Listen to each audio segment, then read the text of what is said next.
March is International Women's Month.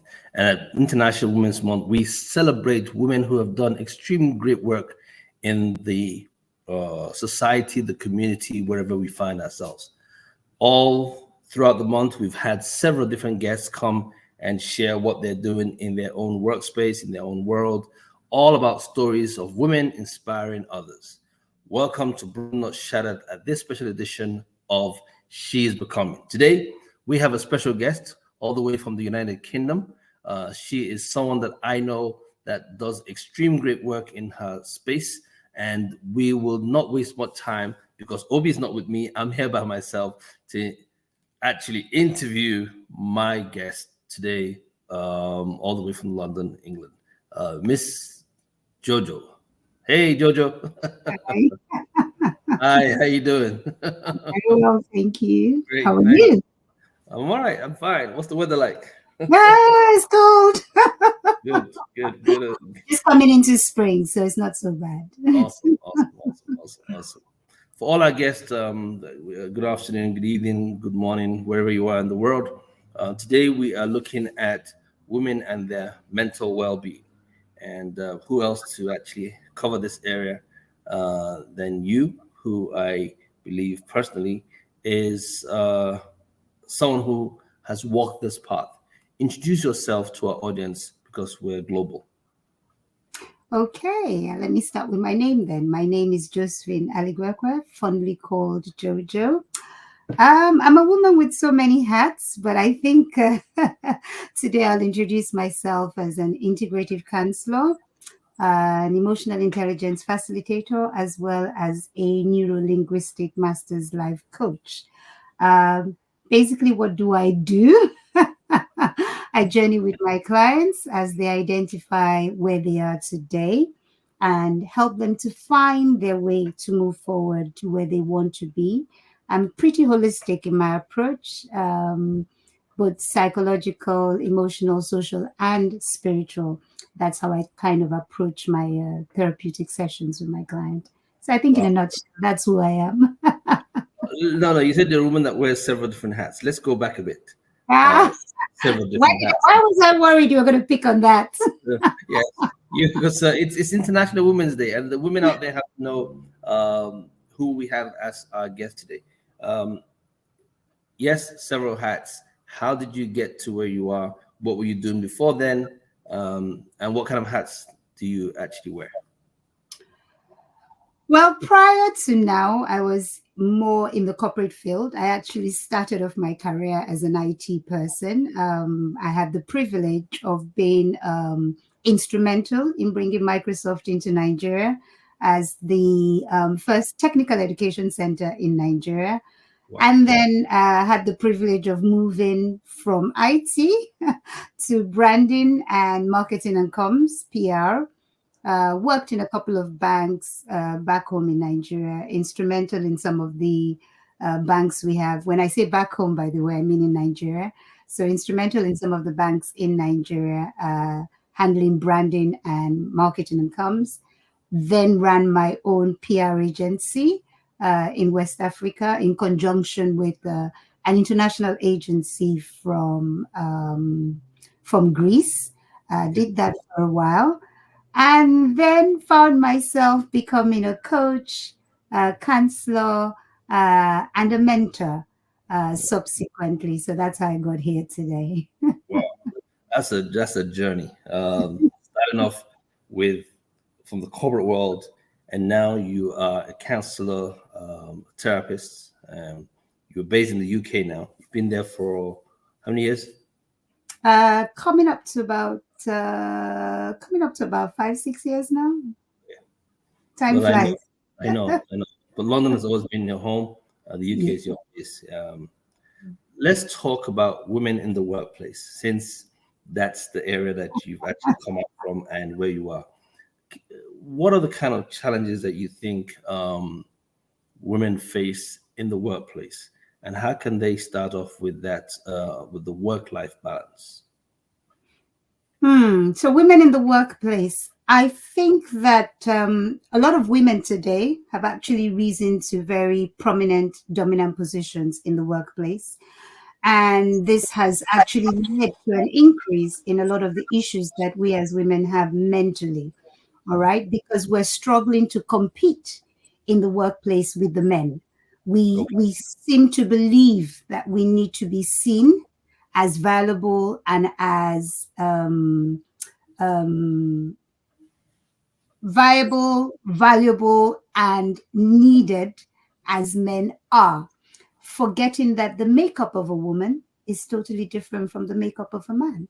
Right. So this leads to quite a lot of issues in the work-life balance that you're actually referring to. And when we talk about work-life balance, what a lot of us don't realize is that work-life balance has 4 aspects as women that we need to focus on, or anyone actually needs to focus on when you think about work-life balance. So you have to look at your work, obviously, but you have to also look at family. You have to look at friends. That's an area people don't even realize we need to balance. And then we also have to look at ourselves. So for a woman to really be able to have work-life balance, these 4 sectors need to be clearly balanced for a woman. So that's work, family, friends, and what's the fourth? Self and self. And herself. Okay. And So how does she balance it? So I have a question just came up now. It says, what are some of the effective strategies for managing mental health and providing balance in work, which is what you're saying. So what are the strategies? I guess that's what you want to know, this particular. Okay, so I think the quickest strategy is to realize that work is work.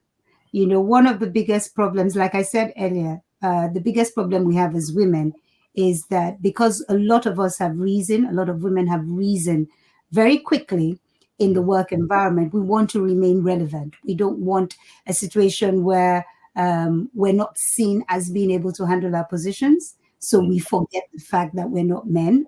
So one of the things about work is realizing work is for work.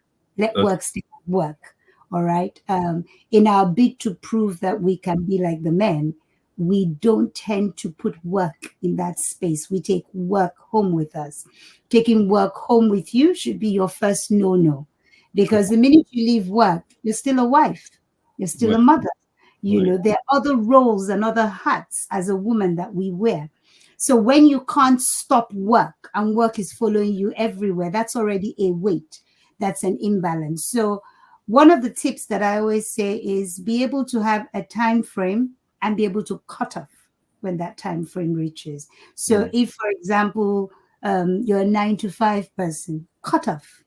If we look at the men that we try to emulate, men make out time to go to the golf course, hang with their buddies, etc.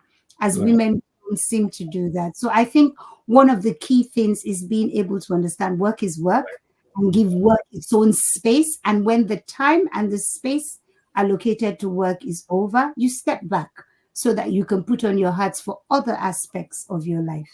Wow. The last thing you just said, the other aspects of life. Life involve home. And this is just my opinion, I could be wrong, that this competition or so-called strive to be seen that takes place in the workplace, because women feel that they've been marginalized for such a long time. And in some cases, maybe they have been. And now they've come to, or they're becoming more and more relevant, because they're not there yet. There's a lot of things that need to be adjusted in society to create that even balance. I have 2 daughters, so I always talk about this very publicly, that, you know, it's always best to give them that equal balance and allow people to excel in every area they are. But it doesn't it begin to interfere with the home also? As a therapist, do you see that also beginning to play in the house? What? Okay. Where that competition moves from the work environment and now comes into a domestic competition at home with her boyfriend, with her husband, whoever it is dating. Yeah. Okay, so I was trying to get clarity as to what you meant by competition. Yes, it can, but I think that that would be generalizing. So I'm going to be very careful here. You can't just generalize. I think that it depends on individuals. It depends on level of maturity and understanding. It depends on exposure. It also depends on your emotional, psychological, and believe it or not, even your spiritual state as to how you actually deal with the home when you're looking at it with respect to competition. Right? The fact that I have risen to a prominent position in my workplace should not therefore make me come home and think that my role as a mother should then be relegated to the background, or my husband or my partner should then begin to carry out my roles. So this is why I said it's a bit more individualistic when you look at it. Yes, it depends on the person's understanding, spiritual growth, where you are psychologically, emotionally. There's a lot of other things that come to play. But have I seen that playing out in my therapy rooms? Yes, I have. I have sometimes when I have couple sessions, I have seen scenarios where the man, especially when the woman tends to be financially more buoyant than her partner, and partners alluding to the fact that they feel that, that financial dominance is being brought into their marital space. But I think I would say it's on an individual basis, and it's not a generic thing. Financial dominance. Let me. I know this might not be one of the questions that you expected. How do you manage that financial dominance? How does a woman? Okay, what would you suggest to a woman who is having such an issue where there's financial dominance? Because in some cases, the man also has his own issues, and that's why he feels dominated by it. And it might not be, she's not dominated, she's just being herself. But some men can feel dominated by it, right?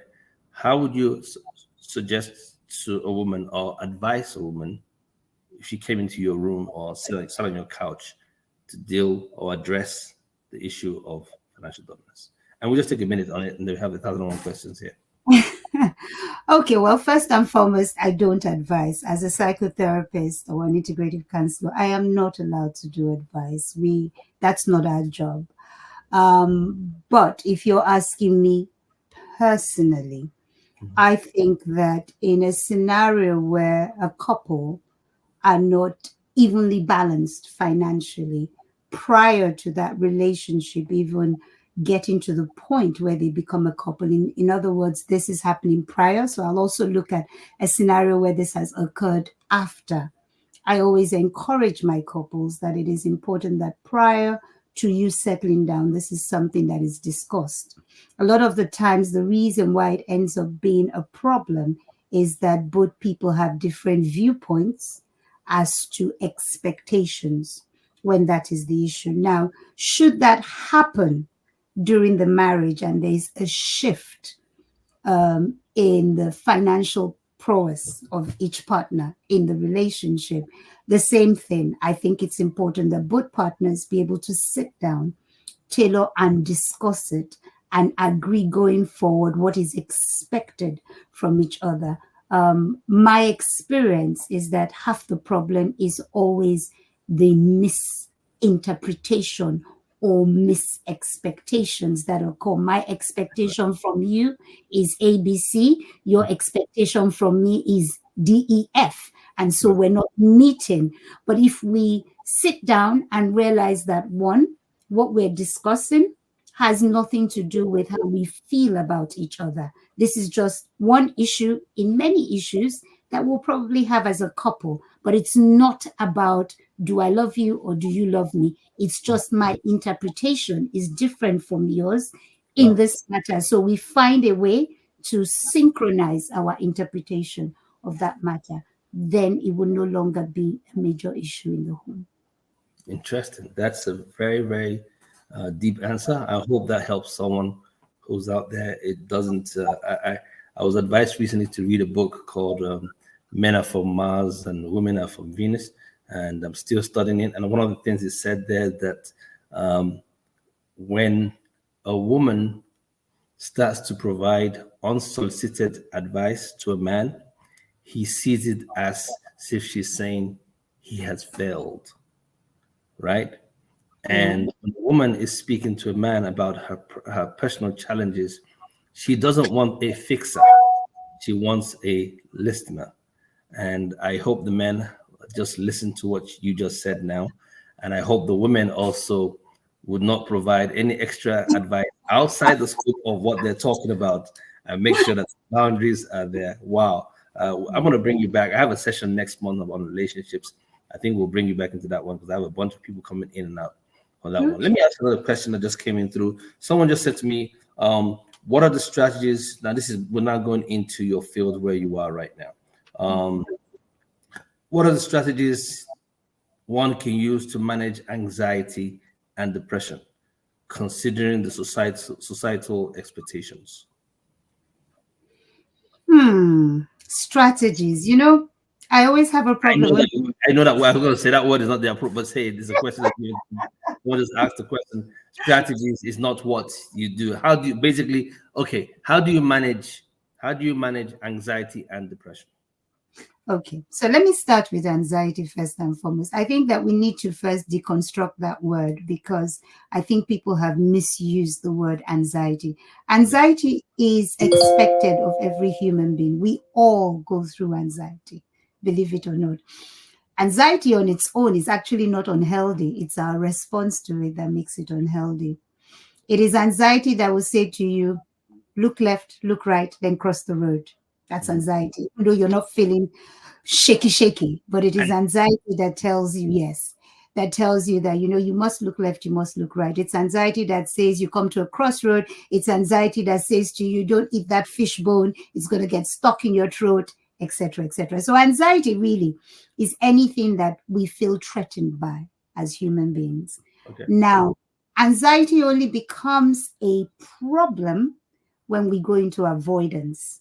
In other words, you're anxious, you avoid the cause of the anxiety, and so you have a short-term relief, and you think that that means you've dealt with the problem. In reality, you've just packed it aside. So when that problem comes in a different light, because you were not able to deal with it, you've not taught the mind how to deal with it, the mind begins to see that particular issue or problem as a major thing. And so then you have an anxiety disorder as a result of that. So there's a slight difference. Okay. So whenever people say strategy, it's very difficult for us. Yes. I guess that's just the layman talk, right? So whoever asked that question, that's your responsibility. No. I mean, I get what they're saying. For example, I'm here with you. Before I came on, I was a little bit anxious, which is normal. Right.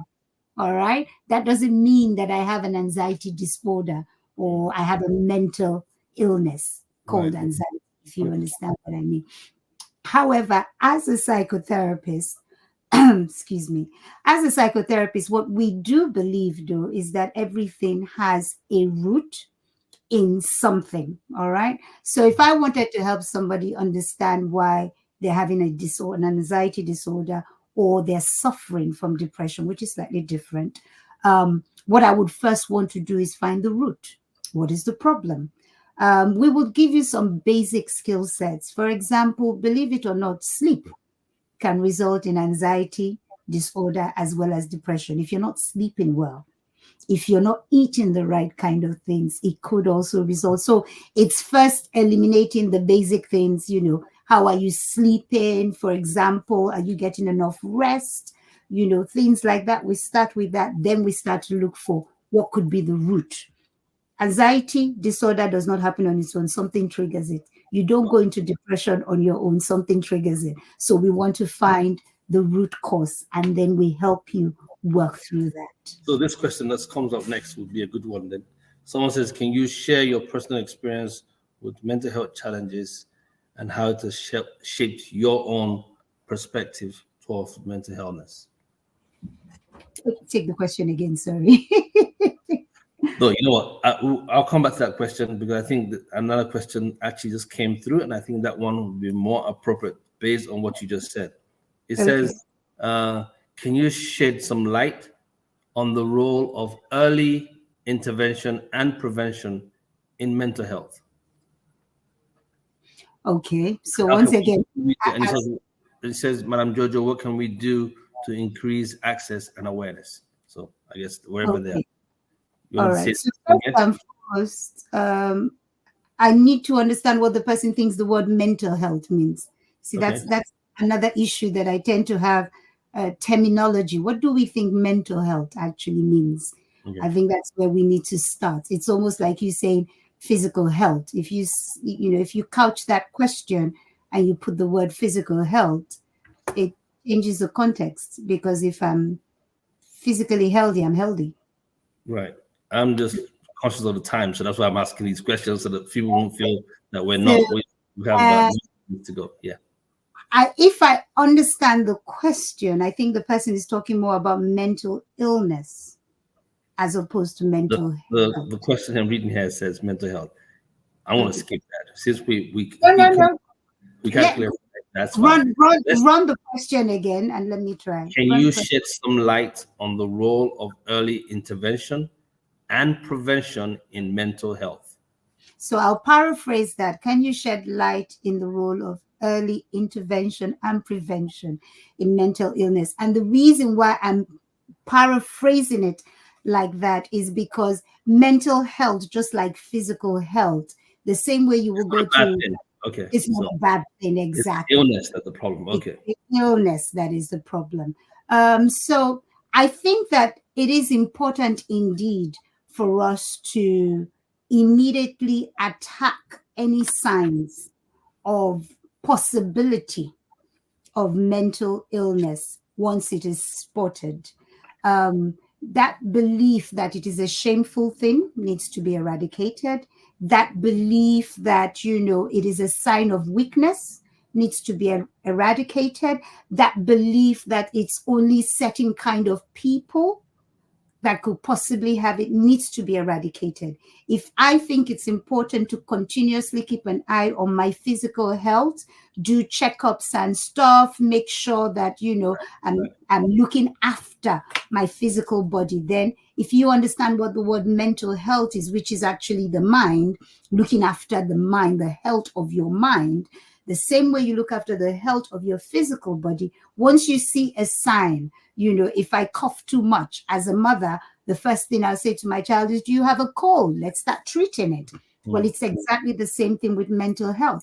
If I see signs of anything that implies that there could be possibility of anything that is distorting the way your mental health is running, I should immediately intervene. All right. I get you. I get you on this one. I remember a story one of my doctor friends shared me. He's a top psychiatrist, and he was telling me a story about one of his patients who came in and had some serious mental health challenges.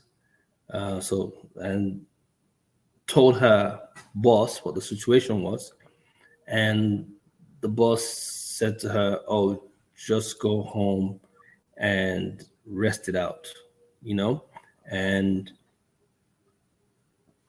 he said that if she had a bump on her head and fell in the office and had a big gash open, no one would tell her just go home and rest it out. They'll be rushing her to a clinic and rushing her to a hospital to get treatment to that big gash on her forehead. Well, because no one can actually see it when we are dealing with mental illness, or in some cases, challenges with our mental health, is very invisible. People just brush it off. And the lady went home and attempted suicide. Same day. So, and high profile case. So I completely get it when people start taking these words for her. I know we don't have much time, and I know people don't want to catch on. I have a few more questions, and I got to get my questions in. So this is Women's Month, right? What are the social pressures that you normally see that women have in your practice? When what are the social pressures that you see that most women come into your practice are dealing with? Just name 2 or 3 top social pressures. I think I'll summarize it. We think we're superwoman. I think Karen White totally got that in her song. We're not superwoman. The greatest social pressure is women trying to be perfectionists, thinking that they can handle everything by themselves, not realizing the importance of accepting that they're human and they can delegate. Being able to delegate certain functions to others does not make us less of a wife or a mother or even that corporate woman in the office. Knowing your capacity, we try to be so perfect and it's not possible. In fact, perfectionism is actually a mental health. It's not a weakness, but it is a sign of mental health issue because it can lead to anxiety issues. It can actually lead to depression. Wow. So women and also men, remember those words, perfectionist or perfectional. How do you pronounce it? Perfectionism. Perfectionism can actually lead to anxiety and create depression. All right. Another question I have for you. I'm looking at my notes to make sure that I have it. We're gonna go over. This is one. So we're gonna go over common myths and truths about mental illness or mental health. What are the 2 common myths that you get? Because sorry for interrupting you. Once you mention mental health, something goes off in people's minds. That might not be right or might be correct. Educate us, please. So mental health is not the same as mental illness. That's very key. People hear the word mental health and immediately they think you're saying to them that they are sick, that they have psychosis or they have some, disorder. All right. Mental health is not a sign of weakness. Mental health is not associated to a particular caliber of people. It's not only for those who struggle. I mean, even the rich man needs to have his mental health in order. And I think the last thing I'll say is mental health is not shameful. Is it shameful for you to get your physical health checked? Is it shameful for you to make sure you look after your physical body?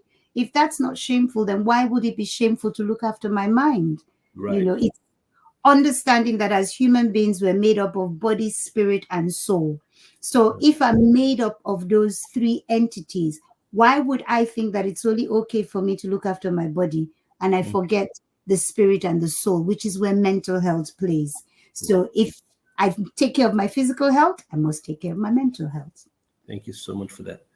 This question, I think you just answered it. It says, what are some of the common misconceptions about mental health? I think you just addressed that. So we're going to skip on that one. The other one says, are there cultural and religious considerations one has to have when they are actually choosing a therapist? Okay. I smile because so I'm working towards my PhD as a psychotherapist, and that's actually the topic that I'm playing around with. Yeah. So it's interesting that you brought that. Actually, I do believe that it is important to work with a therapist who actually understands your cultural, religious, and social economic background. Reason being because the Western culture where I operate is very, very different from our own African culture and very, very different from the Eastern culture, which is Asia, etc. And from my experience in my therapeutic rooms, I have had to take that into consideration to ensure that I'm able to guide my clients aright. So I don't believe that therapy is a one size fits all. I think that, for therapy to be effective, you need to bear in mind the person's background. What are the beliefs that they're coming from? Because it's those beliefs that drive how they interpret things, how they relate with things. Right. Okay. That's a good one. So as a woman, if I'm to pick a therapist based on what you just said, should I choose a female as my therapist, or is it okay to have a male? So I think you've misconstrued what I've said. Oh, sorry. All right. I'm just asking a general question. We were talking about culture, social, Yeah, economic. I understood that part. My question was a follow-up question. It wasn't. Okay.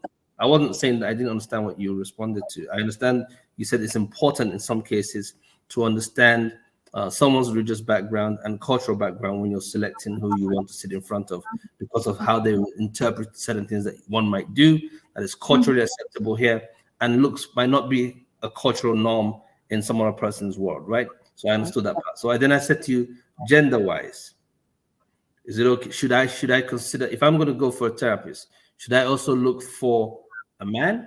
Or if I was a woman, should I look for a woman? That's just a question I was asking. Okay, no, gender shouldn't really be an issue when you're picking your therapist. You should look much wider than just gender. Gender shouldn't be a restriction, because I think you can have someone who aligns and understands your cultural, social, religious, spiritual, etc. backgrounds, and they could be from a different gender. Wow. Right. Two personal questions that come to you, and I want you to answer these questions. And then after that, we're going to talk about theology versus therapy, and we're done. Okay. So, question is, I'll give you both, and you choose how you want to go about it. It says, can you share a personal experience with your own mental health challenges, and how did that shape your perspective towards life? Your own personal experience. Doctor, heal yourself.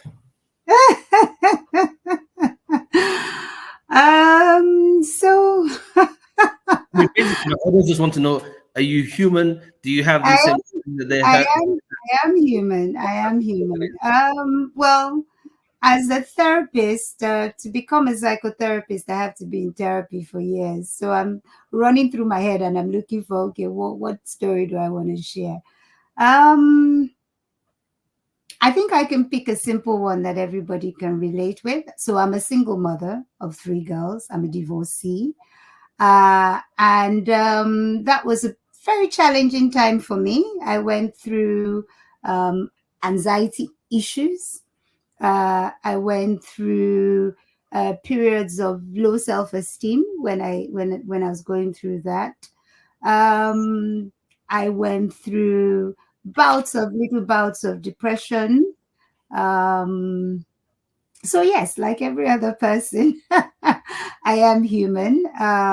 Although I am a couples counselor now, I do believe that a lot of what I learned, my own personal experience with what happened in my divorce, has helped me to be able to help a lot of people. A lot of mistakes that I made, a lot of misunderstandings, etc., and the impact it had on me has made it easier for me to be able to help others and help them see the pitfalls before they get in there. But during that period, it was tough. Anxiety was something I had to go through. Getting to know myself and understanding that it's okay not to be okay. When I talk about perfectionism, I had to learn that the hard way during that period, realizing that I'm not superwoman. It's okay to ask for help. Realizing that I can't please everybody. You can't make everyone happy in life. So yeah, so it was. How did you deal with the low self-esteem, which is something I see most times? I don't know. I don't know. It's a gender thing, but I know a lot of people suffer from that. That low self. So how did you overcome that, or have you overcome the low self-esteem issues?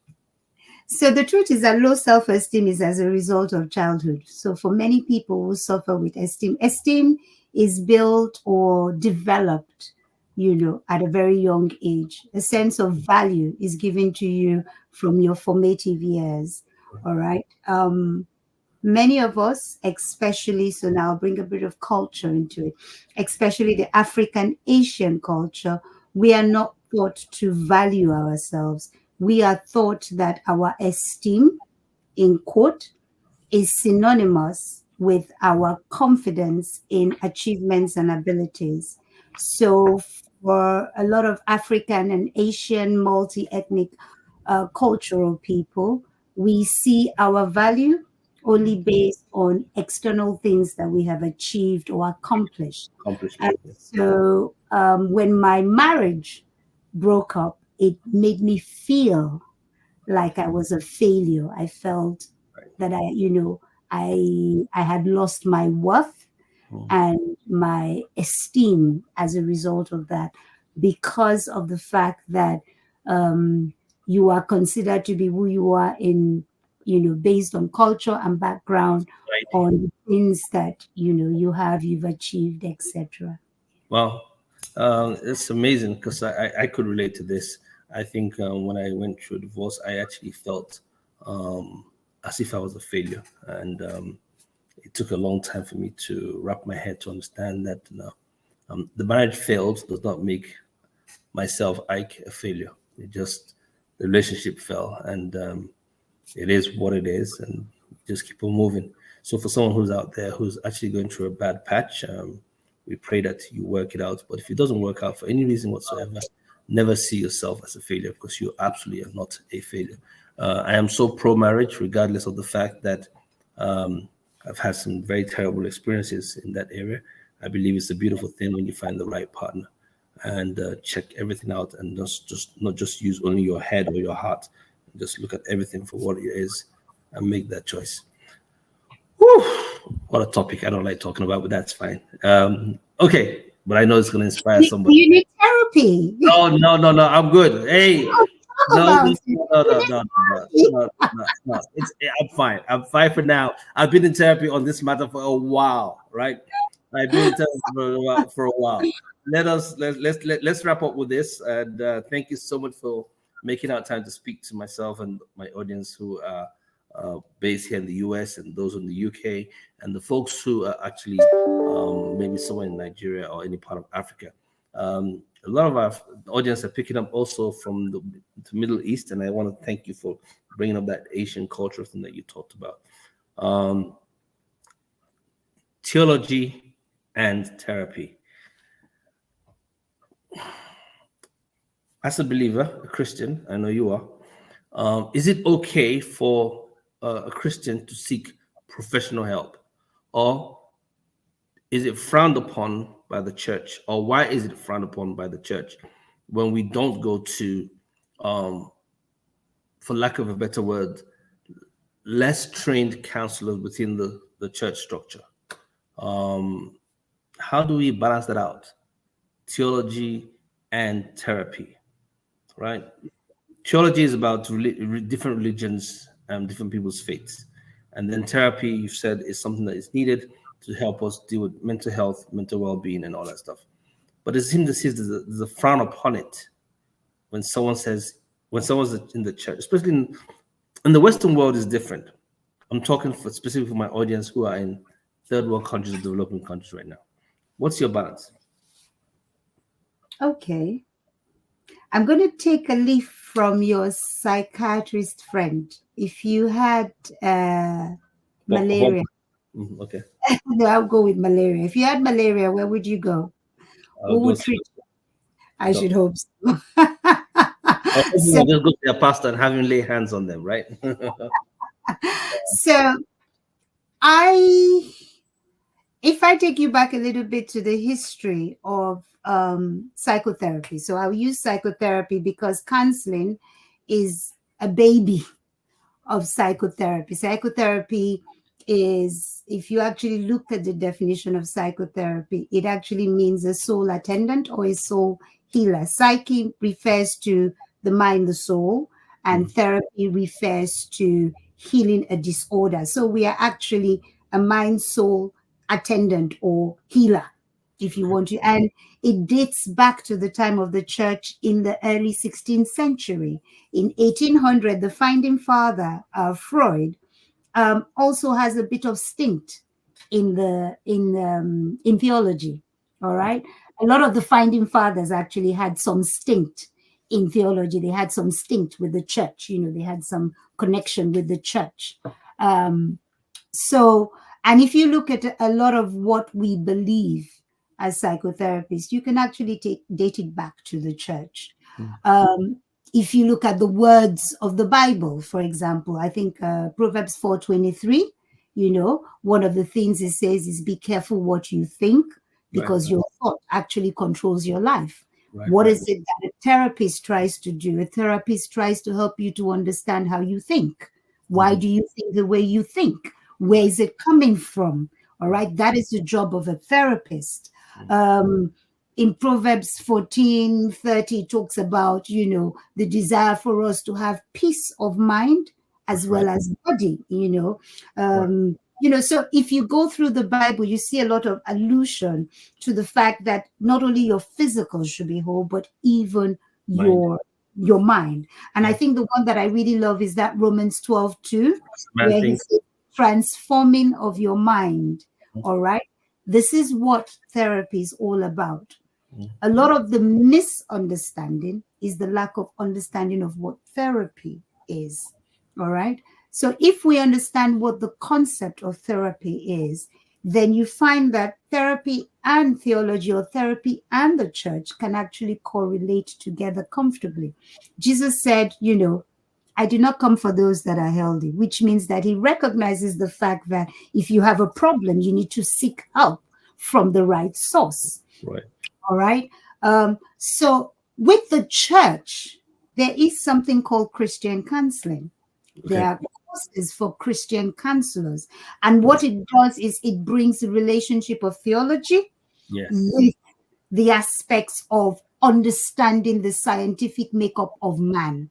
All right. If there wasn't a scientific part, God would not have provided us with the knowledge and the wisdom that man has. If you actually read the Old Testament very well, especially Leviticus, you would see allusions to many different kinds of physical health issues, which means that even the Bible recognizes the importance of man's understanding of the body and our makeup and how we function, how we think, the impact, etc., etc. All right. You hear leprosy and all that. Today we have different names for all those things. So I think that, it is important that we get therapy, even. But if a pastor, a priest, a deacon, deaconess chooses to go along that area, the Bible does allude to the fact that ignorance is definitely not bliss. It's there in the Bible. It says, my people perish, which means that it would be good to align theology with the right understanding of how the mind and the body works. And that way you have a strong transformation, using the words of Romans 12. You have a strong transformation indeed of the mind, because you're guiding the person the right way. So that basically you're taking, sorry for interrupting, you're taking biblical principles, context from the Bible, and what they have understood of how the mind operates to work. The Bible says, as a man thinks in his heart, so is he. There is a level of thinking that makes us who we are. Jojo, thank you so much for actually taking out time to speak to our audience all over the world. We have gone over by 30 minutes. We do apologize to our audience, but it's what happens when there's a lot of information. Maybe we'll have to find a way to bring you back. Someone just sent me a message, said, please ask her, what are the 4 tips for self-care? I don't know if you have those 4 tips for self-care. If you do, go ahead. If you don't, then that's fine. We can just wrap up. 4 tips. Right. Yeah. Okay. 1, exercise. It's very good to exercise. 2, your nutrition is very important. Eat healthy. Actually, I think I should have started with the most important one, sleep. People don't understand how important sleep is. Make sure you get 8 hours sleep. Unfortunately, I can't go in and explain why that is critical. But without 8 hours sleep, you're killing the mind and the body simultaneously. And what's the last? Fun. Just enjoy life. Yes. I think that's for me. I think that has helped my own mental being. So I would say, get some sleep. Eat right, exercise, and please enjoy life. Life will funje, one trip. All right, thank you. You have no other backup after this. Jojo, thank you so much. To all our audience back in the UK, we want to say thank you for all your support, Jojo. Thank you for being there for us. We will definitely bring you back. It's been a great session with our guest today, Josephine Aligwekwe from the United Kingdom. Thank you, Jojo. All right. Wow. Hey, guys. Sorry, man. I was getting carried away. I was feeling as if I was in school and I was taking it all in. So please, we do apologize. I know my people are saying, hey, we're running out of time. So join us next week. We're going to have a great session again. And I think it's going to be a second to the last of our women's session for this month, which is She's Becoming, Women Inspiring Others. On behalf of my entire team, Broken Not Shattered, the BNM podcast, I want to share my last few words with you. Love, peace, and more grace. And please, whatever you do, just go click and tell a friend.